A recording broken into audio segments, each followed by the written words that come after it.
But we're held hostage to the settlers that have enough political power within the Israeli political system that they can frustrate any attempt to get them out, and as long as they're there, the Palestinians can't possibly make peace. There are two kinds of settlers, basically. There are the ideological settlers who feel that these territories have been promised to the Jewish people by God, and they feel that every place which is mentioned in the Bible, they have not only the right, but the sacred duty to come and to build a modern Jewish settlement, and if Palestinians who live on that spot have other ideas, then they have the right to break their resistance by force or to call in the army. And the other kind, which are the more majority of the settlers, are in fact ordinary Israelis who came there simply because the government was offering them very cheap housing. When you go to live there, then most of the money you get is a government loan, and if you stay there for 10 years, then you don't have to pay back the loan.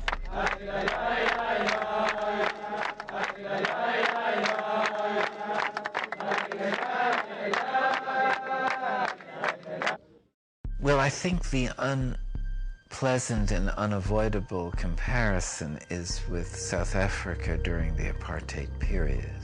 And I must say that having visited South Africa, that they were much better off than the Palestinians living in the refugee camps.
We went to jail because it was impossible to sit still while the obscenity of the apartheid system was being imposed on our people.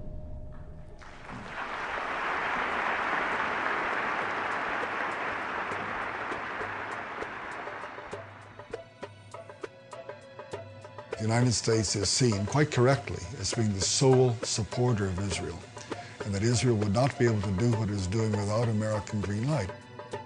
The U.S.-Israeli relationship is really unique on Capitol Hill. In my 22 years that I served there was never a moment when there was really a debate about U.S. policy in the Middle East. It was always, what does Israel want? And almost always, Congress gave them exactly what they wanted without any debate, without any amendments being considered. This type policy exists as a result of a number of factors. First of all, there is the lobby, the U.S. lobby for Israel. AIPAC, American-Israeli Public Affairs Committee. It has a multi-million-dollar budget. It has a highly professional group of people working on Capitol Hill. They know the legislative process, they know the personalities, and therefore advance what's best for the state of Israel. Congress seems to think that if you oppose what Israel wants, you'll be defeated in the next election.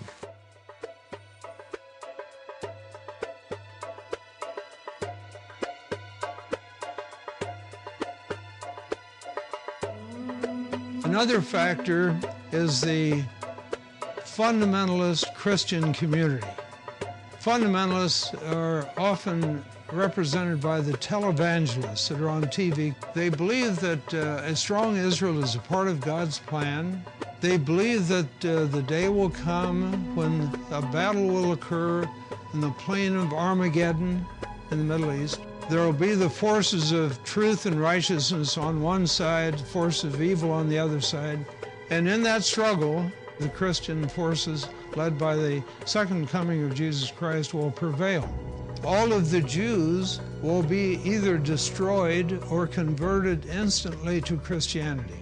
It may sound to the viewer as a very far-out notion, but believe me, it is widely held and supported by millions of Americans whose doctrines really, in the ultimate, are hostile to the survival of Jews, but nevertheless, the supporters of Israel see this vast body of American people as being a great asset at this time, so they embrace them.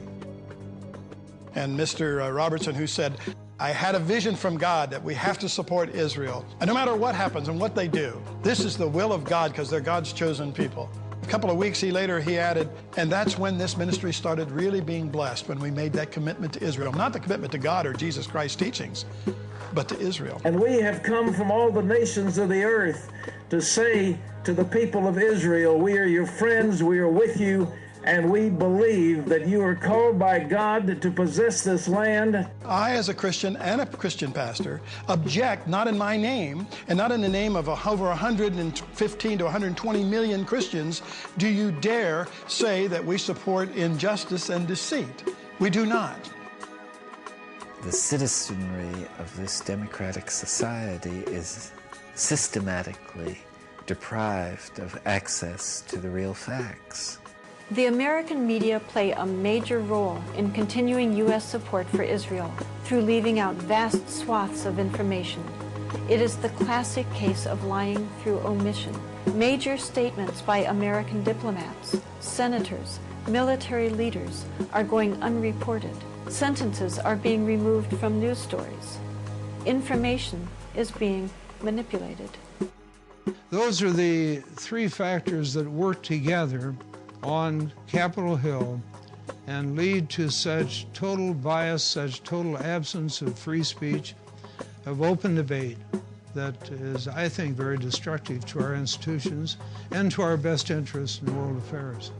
So Israel, for example, does not abide at all by international law. The entire occupation is illegal. It's a violation in particular of the Fourth Geneva Convention. By the rules of the Fourth Geneva Convention, you're not allowed to build settlements, you're not allowed to build roads, you're not allowed to expropriate land, you're not allowed to deport people, you're not allowed to restrict their freedom of movement, you're not allowed